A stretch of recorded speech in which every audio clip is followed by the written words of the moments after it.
Yes, good afternoon, good morning. I know that we have several participants today, and we are glad to see so many people from different countries and continents. I know that we have some European representatives, so good afternoon is appropriate, and also some friends from Philippines I've seen in the participant list, and also people from the Americas. So good afternoon to good morning to you. So we are very pleased to welcome you today for this new rendezvous, this new webinar called State of the World webinar. And today we will focus on the Ukrainian crisis and how to think about peace and war in Eastern Europe. So welcome to this conversation. And my name is Nicolas Vergier. I'm a partnership manager at the Federation, and I will be your host today. So I'm very pleased to welcome you. And during this hour of webinar of 1 hour, I will be with two testimonies, two representatives of the Ukrainian Catholic University today. So I'm pleased to welcome Myroslav Marynovych. Is an Ukrainian political intellectual who served as Vice-Rector of the University Mission at the Ukrainian Catholic University in Lviv. You are, Myroslav, a founding member of the Ukrainian Helsinki group and Gulag survivor. You had Amnesty International in Ukraine during 91 and 96, if I'm correct. And you were also president of the Ukrainian Center for PEN International. You have published a book entitled The Universe Behind Barbed Wire, Memoirs of Ukrainian Soviet Dissident. So there is an English translation of this publication at the Rochester Press. You have published this book in last year, in 2021. And in this book, you recount your involvement in the human rights movement during the Soviet Union, and also the recent year, more recent year, as a prisoner of conscience in Siberia. You will share the floor also with Taras Dobko. You are serving as senior vice-rector at the Ukrainian Catholic University, and you are also a teacher in philosophy at the university. So you have led research covering feminology, personalism in ethics, secularization in postmodern world, philosophy of religion, education, integral development, university autonomy, and academic culture. So a diverse research field. So, and in spring 2022, you are on a sabbatic leave, and you are serving as a visiting fellow at the Marynovych Institute for Open Study at Notre Dame University in US. So the topic is very interesting today.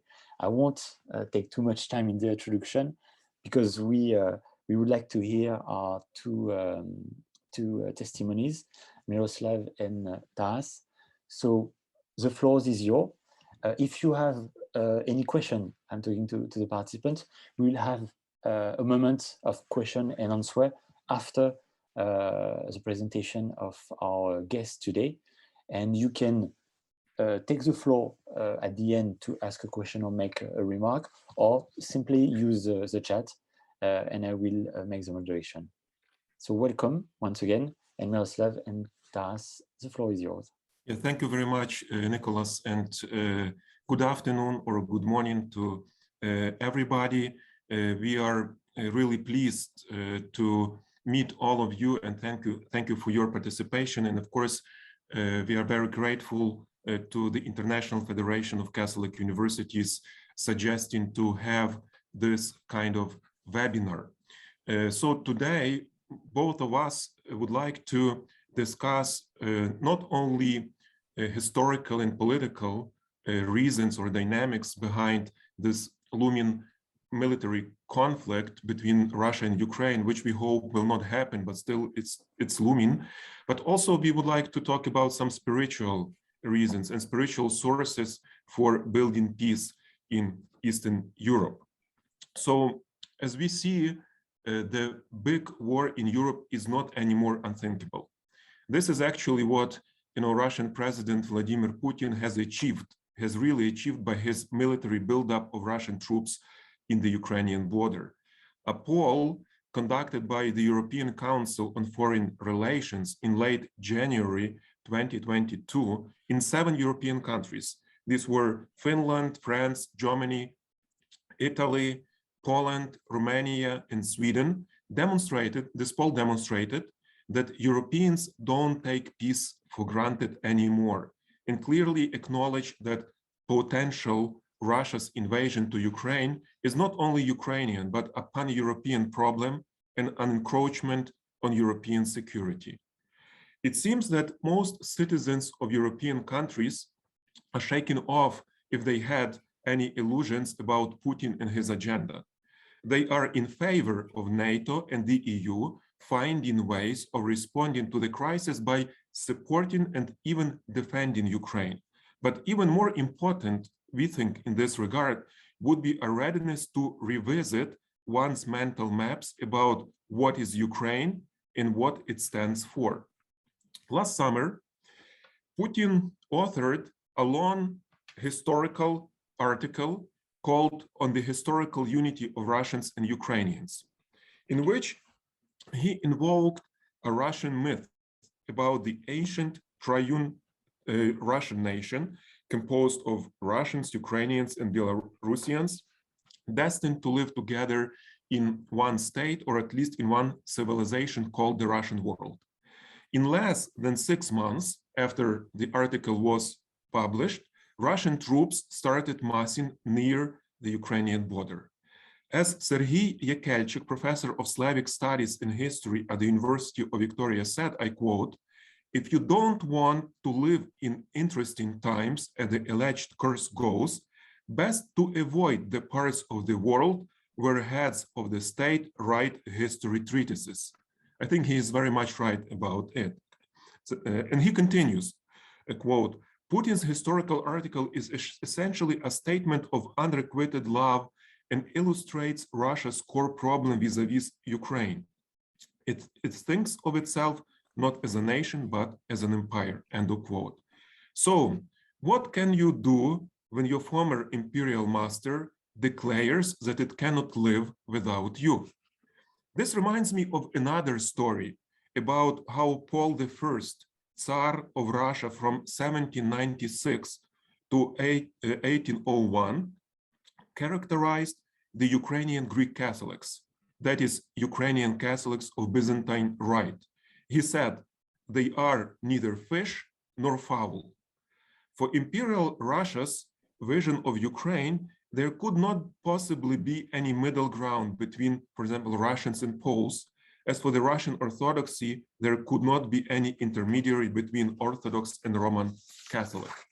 So, to appreciate Ukraine on its own terms means to take seriously and ponder about the statement of the 20th century political thinker Vyacheslav Lipinski, who was, by the way, a Ukrainian of Polish origin, who once said, I quote, "The basic difference between Ukraine and Russia is not the language, nor the tribe, nor the face, but a different political system which had evolved over the centuries, a different method of organizing the ruling elite, a different relationship between the upper and lower classes, between the state and society, between those who rule and those who are ruled," end of quote.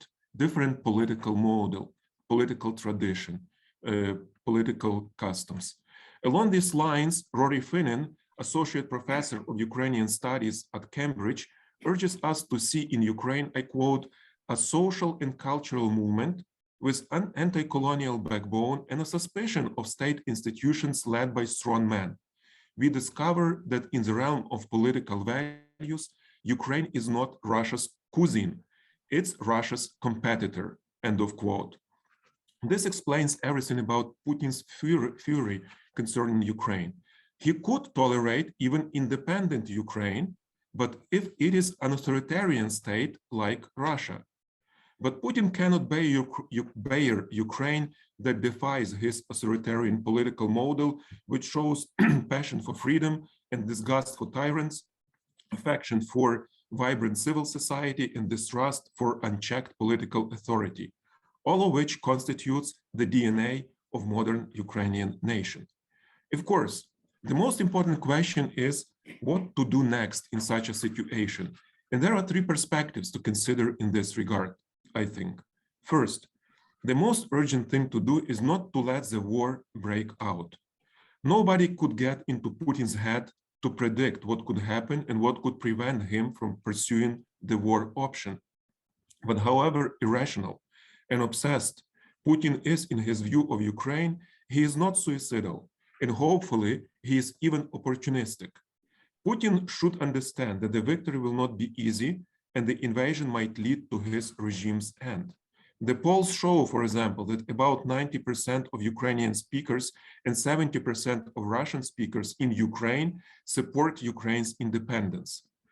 About 37% of Ukrainian citizens are determined to fight a Russian invasion with arms, including 26% in the allegedly pro-Russian East.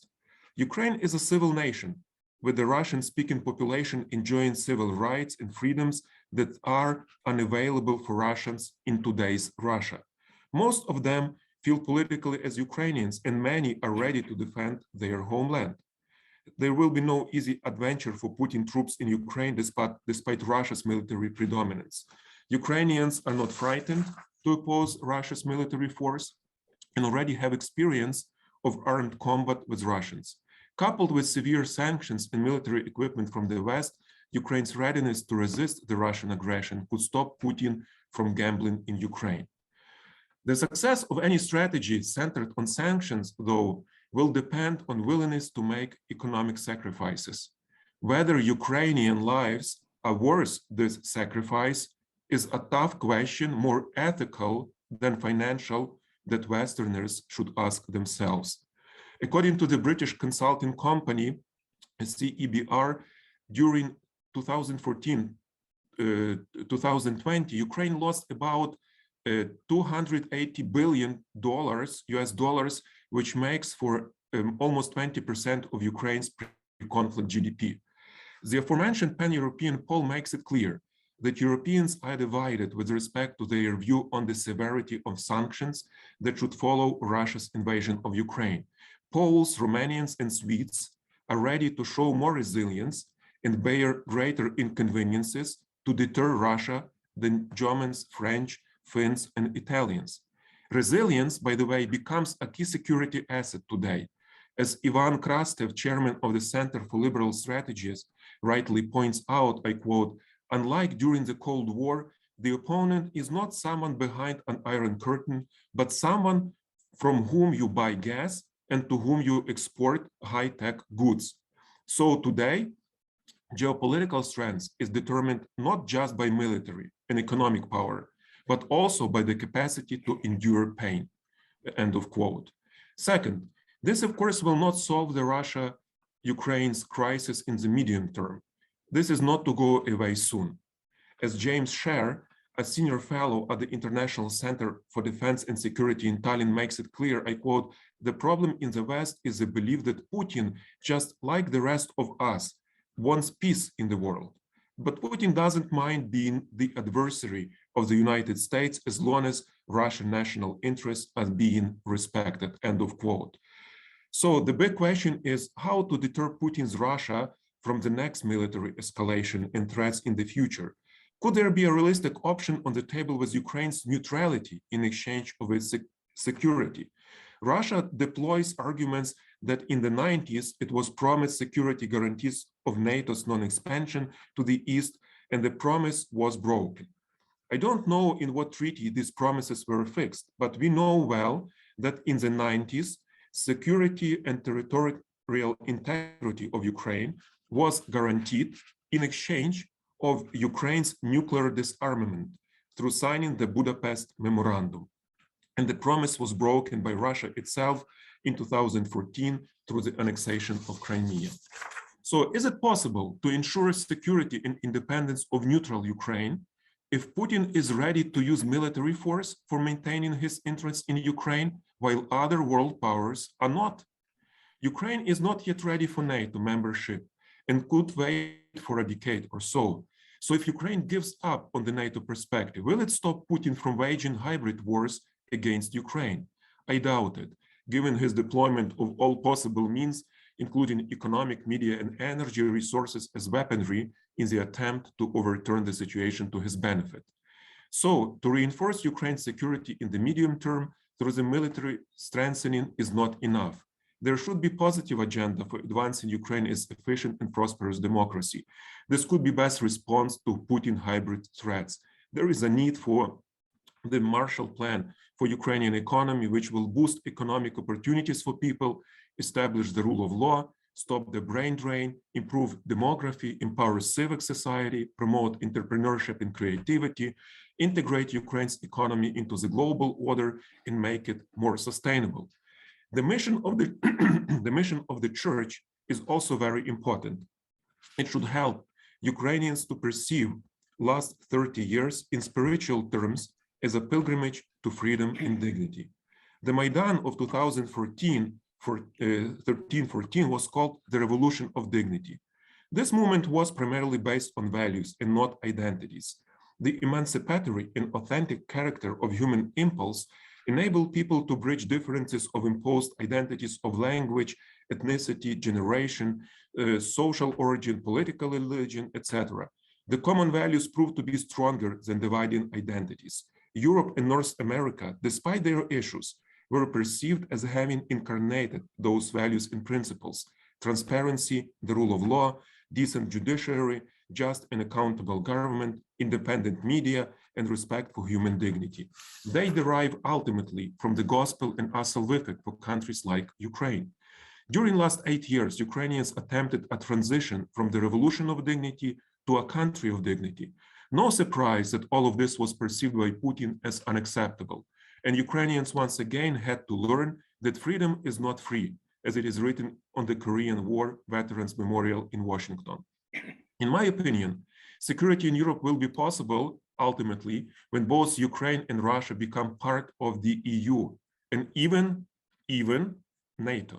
Mikhailo Dragomanov, Ukrainian political thinker of the 19th century, imagined Ukraine as part of a future European federation and referred to Europe as a space where Ukraine and Russia can solve their problems according to the logic of win-win rather than zero-sum game. Unfortunately, this is impossible with Putin's Russia. And finally, Russia's threat to Ukraine will be imminent in the long-term perspective, unless Russian people reckons with and atones for its imperial and communist past. Myroslav Marynovych will talk more about it, but I would like to conclude that the lasting peace requires a spiritual feat of which only great nations are capable. I'm confident that Russian people, like other great nations in the 20th century and today, could find internal resources to revisit its dispositions for colonialism and repent for the sins committed by the Soviet Empire. Then the wounds will be healed, traumas overcome, and peace possible. Thank you very much. And now I would like to pass to Myroslav Marynovych. Thank you very much. Dear colleagues, let me first of all thank you for your interest in this topic of life importance for Ukraine. We appreciate your solidarity. There is a big temptation to plunge deeply into political aspects of the conflict. It is true that Ukraine is facing one of the most dangerous moments of its history while defending itself against Russian hybrid war. It is equally true that the world faces the dilemma of values versus security. And I'm not sure that all politicians remember the famous phrase by Benjamin Franklin. I quote, "They who can give up essential liberty to obtain a little temporary safety deserve neither liberty nor safety," end quote. The time we live in forces us to rephrase these words in the following way: they who can give up essential values to obtain a little temporary safety deserve neither value nor safety. So I will try to avoid strictly political analysis in order to speak from the perspective of values. And I'm sure this perspective is especially natural and important for Catholic universities. My talk will consist of the two sections. The first one will be based on the collective text of Longing for Truth That Makes Us Free, written by some UKU scholars in cooperation with our Orthodox and Protestant colleagues in Ukraine. I will analyze the spiritual aspects of the hybrid war by Russia, which Ukraine is an object of. The second block will be based on my memoir, The Universe Behind Barbed Wire, in which I analyze the origin of today's world crisis from the perspective we are rarely taking into account, that is, the criminal heritage of the communist totalitarianism.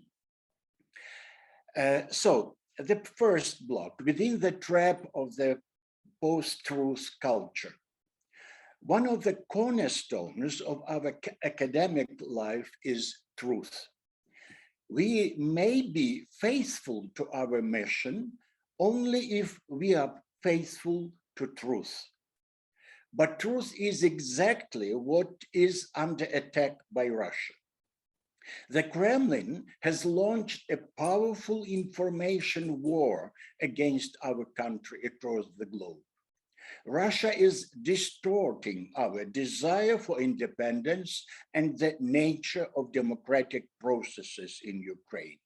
The fascist clique, nationalists seizing power, little green men, and understate are just a few examples of the cliches which the Kremlin uses to disorient the world community. The Kremlin has gathered massive military troops near Ukrainian borders, blames Ukraine and NATO for threatening Russia. Lies, lies, endless lies. By these lies, the Putin regime seeks to elude responsibility and becomes like the mockingbirds of Isaiah, who, I quote, made lies their refuge, and in falsehood have they taken shelter. Isaiah 28:15. Therefore, our times are characterized by an active offensive of evil, the goal of which is simple: to create disorder. However, decisions by governments or voters based on skillfully distorted information are incorrect because they are not based on a real situation. Of course, the year 2022 is not the year 2014. And most countries are able now to recognize the major deception. However, the general disorientation and confusion prevail, and it is extremely difficult to seek international solidarity to oppose this evil. As Christians, we know that lies do not exist alone and are accompanied by hatred. The Russian journalist Ilya Milstein recently confirmed that, I quote, an unprecedented regime built in the Russian Federation is simply unthinkable without hatred, unquote. And Ukrainians are on the first targets of this hatred. Those who do not read the Russian internet cannot even imagine the level of this hatred. Lowering the threshold for practicing lies inevitably leads to lowering the threshold for using hate speech. Lying and hatred are an impetus to violence, and together they constantly push humanity into the abyss of chaos. I'm aware that the dilemma of values versus security, is not easy to solve. And therefore, I hesitate to judge today's politicians too harshly. However, I also know that international order cannot be restored with the cooperation of regimes that violate international order. The world has lost 8 years trying to cajole the aggressor. However, this is precisely the trap. Ignoring values brings such disturbances into the life of the world that it is precisely what they want to protect, security, that is under threat. And the latest weeks just confirm that. We are closer to World War III today than in the year 2014. Let us have a look at how the sincere will of the West to incline the Kremlin to dialogue turns to produce wrong reactions. Dialogue. Since the year 2014, and until recently, in order to prevent war, the West tried to maintain a semblance of dialogue, trying not to concentrate too much on the cynical bullying of world order. As the result, it was this tactic that encouraged Putin to misbehave even more cynically, and just recently to humiliate the West in quite an extraordinary way. Putin lives in the culture where the will to find a compromise is the sign of weakness. So the Western principle of dialogue at any cost was transformed in his mind into the formula aggression without any limits. Seeking of agreement. Seeking of agreement is a legitimate method of conflict resolution, with one very important precondition. If all the parties are willing to find the solution and are ready to stand by their agreements. However, Russia has violated many international agreements on Ukraine, including its Treaty of Friendship and Cooperation with Ukraine, as well as the 1994 Budapest Memorandum. Why are some political leaders so sure that the new treaty with Russia will be finally trustworthy? It is virtually impossible to appease Putin as long as Ukraine is independent. He will most certainly violate any peaceful agreement because he sees conquering Ukraine as the stepping stone to the bigger prize he is pursuing. As French journalist Françoise Thom recently stated, many Europeans are under the illusion that the Kremlin would be willing to accept a neutral Ukraine on the model of Finland. This amounts to misunderstanding Putin's regime and to forget the obsessions of the Russian president.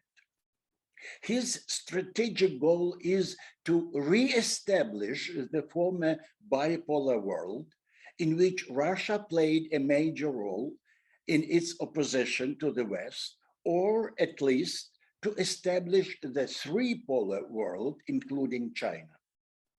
Putin's ambitions hinge on becoming one of the leaders of this successful new order, which aims to destroy what he considers the totally rotten world of old Europe.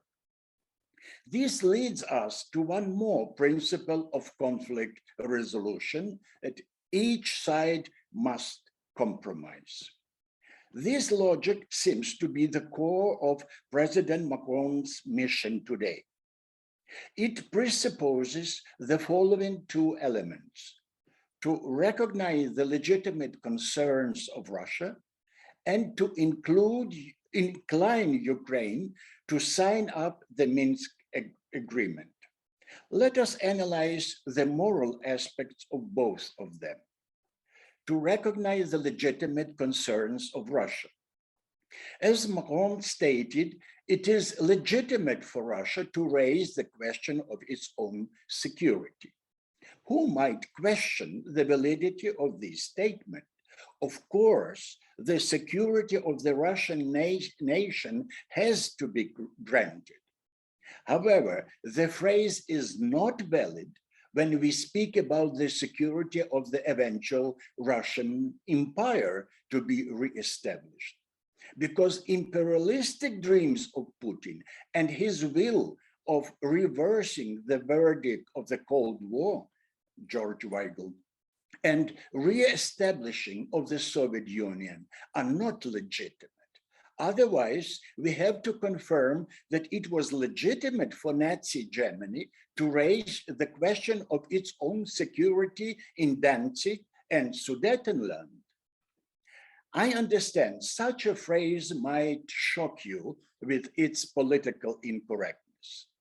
It's difficult to grasp the scale of evils coming out of the Russian regime looking from outside. But this is very clear for us Ukrainians who are living these days under the sword of Damocles and the new cycle of the Russian aggression.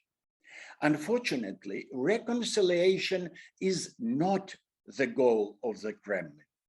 Unconditional surrender of Ukraine and that of the West. This is the ultimate goal of Putin. To turn the blind eye to that might be unrecoverable mistake. And the second point, to incline Ukraine to sign up the Minsk agreement. It would be unthinkable for Western diplomats to suppose that Ukraine has nothing to compromise on. The logic of reconciliation just presupposes the compromise of both sides. And Minsk agreement, according to Steinmeier and other politicians, seems to be a perfect platform for peace agreement.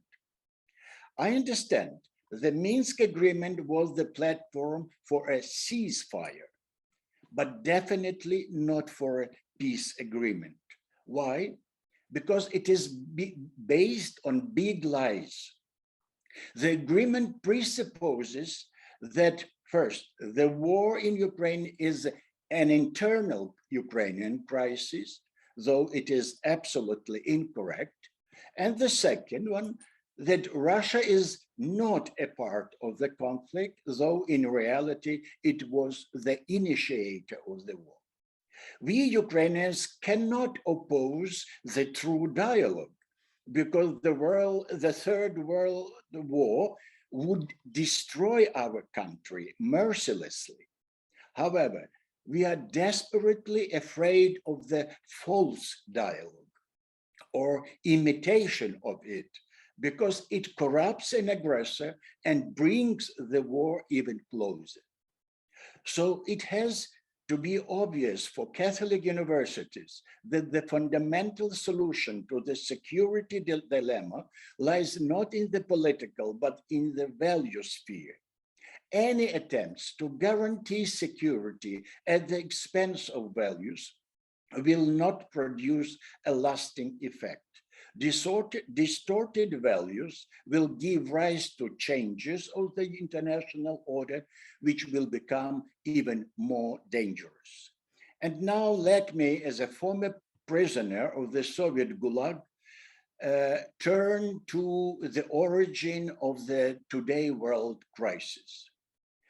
Putin made victory in the Second World War a dominant event in the narrative of the Russia's history, which no one dared to scrutinize. Otherwise, one might analyze the joint Nazi and Soviet parades held in the territories they had conquered as the joint ventures in criminal accomplices. Behind this fabrication lies the mystery of the greatest falsification of the 20th century, and it carries with it immense moral losses. The 1945 Yalta Conference led to an immense injustice, a double standard in evaluating the criminal behavior of two totalitarian regimes. The Nazi regime was publicly condemned, while communist crimes were kept hidden for security reasons and were never brought to account, legally or morally. The official European narrative of history became one-sided. The Nazi regime was considered the ultimate evil, while communist crimes were considered a Slavic aberration from a potential ideal concept, that of communism. After all, the Soviet Union did help bring down the Nazi regime, and the enemy of my enemy is my friend. As a result, after World War II, the world heard of the sufferings of the victims of the Gestapo, but paid little attention to all the pain inflicted by the NKVD KGB on millions of victims. The tragedies of Auschwitz, Treblinka, Buchenwald, and Guernica became classic examples of crimes against humanity. While Solovki, the Holodomor, the Siberian Gulag, and the crimes at Katyn were seen as regrettable events, which are best not mentioned. It was an irony of history. Apocalyptic evil came to be seen as the savior of mankind. Then one might ask the same question that Polish philosopher Leszek Kolakowski posed. Should a prisoner languishing in the camps of Vorkuta really have felt happy that he was able to avoid a similar fate in the camps of Dachau? But sooner or later, that clandestine evil had to emerge as the seed for a new world conflict. The demonic evil power at the core of the communist system had to sooner or later metastasize. The world had to reap what it had sown. And the present criminal regime in Russia is the fruit of these seeds. Thus, the long forgotten communist crimes are beginning to pulse through current European history. And today they have matured into new tragedies. As long as communist crimes are not acknowledged, brought to justice, and finally brought before a jury, any hopes for peace and reconciliation are futile. So the 21st century can be successful if it brings all the 20th century accounts to a close and does not allow them to poison our world today. This requires a total catharsis, that is, not only bringing all communist crimes to justice, but also seeing to it that they are atoned for. As George Weigel recently stated, I quote, Putin's Russian regime is a danger to the Russian people and the world, and will likely remain so until the kind of moral and historical reckoning that took place in Germany after World War II takes place in Russia, end quote. The well-known Russian intellectual Yuri Afanasyev was even more resolute. I quote, should such a Russia be saved with the despotism of the authorities, where the individual and the majority of the population have become the object of repression? My answer is no. We need to save, but not that Russia and not this regime. We need to change the paradigm of Russia. I totally agree with him. And this goal might be achieved only through the moral reckoning of the Russian nation that will lead to its liberation. Thank you very much.